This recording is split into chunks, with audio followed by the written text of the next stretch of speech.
Yes. So നമ്മുടെ ഇന്നത്തെ trade വന്നിരിക്കുന്നത് GBP/JPY ജസ്റ്റ് എൻ്റർ ആയിട്ടേ ഉള്ളൂ. അതിൻ്റെ റീസൺ എന്ന് പറയുന്നത് ഇത് നമ്മുടെ പ്രീവിയസ് ഡേ ഹൈ ആണ്.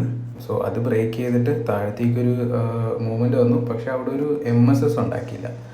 പകരം അവിടെ നിന്ന് കൺസോൾട്ടേഷൻ തന്നിട്ട് പിന്നെ താഴത്തേക്ക് ഒരു MSS ഉണ്ടാക്കി വിത്ത് ഫെയർ വാല്യൂ ഗ്യാപ്പ്. സോ അവിടെ നമ്മൾ എൻട്രി പ്ലേസ് ചെയ്തു. ഈ സ്വിങ്ങിൻ്റെ ഹൈയിൽ നമ്മൾ സ്റ്റോപ്പ് ലോസ് വെച്ചു. സോ ടാർഗറ്റ് വെച്ചിരിക്കുന്നത് ഈ ഒരു ഏരിയയിലാണ്. ഇപ്പോൾ 1:2 ആണ് നമ്മൾ വെച്ചിരിക്കുന്നത്.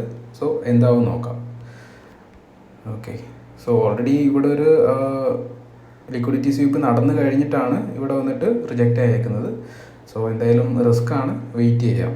ഓക്കെ. സോ അത് മാത്രമല്ല, ഒരു റീസൺ കൂടിയുണ്ട് ഇതിനകത്ത്. നമ്മുടെ ഇന്നത്തെ ഫിക്സഡ് റേഞ്ച് വോളിയം നോക്കാൻ നേരത്ത് ഏകദേശം ആ ഒരു റേഞ്ചിലാണ് ഏറ്റവും കൂടുതൽ വോളിയം ഇന്ന് ട്രാൻസാക്ഷൻ നടന്നിരിക്കുന്നത്. സോ അതുകൊണ്ടാണ് ഞാൻ അവിടെ ട്രേഡ് എടുത്തത്. സോ എന്തായാലും വെയിറ്റ് ചെയ്യാം. ഓക്കെ. സോ നമ്മളുടെ ട്രേഡ് സ്റ്റോപ്പ് ലോസ് അടിച്ചിരിക്കുകയാണ് ഇന്ന്. എന്തായാലും ഫ്രൈഡേ ആണ്. സോ റെസ്റ്റ് എടുക്കാൻ ഇനി 1% ആണ് പെർ ഡേ ലോസ് നമ്മൾ ഫിക്സ് ചെയ്തിരിക്കുന്നത്. സോ ഇന്നിന് ട്രേഡ് ഇല്ല. ഓക്കെ. സോ മൺഡേ നമുക്ക് നോക്കാം.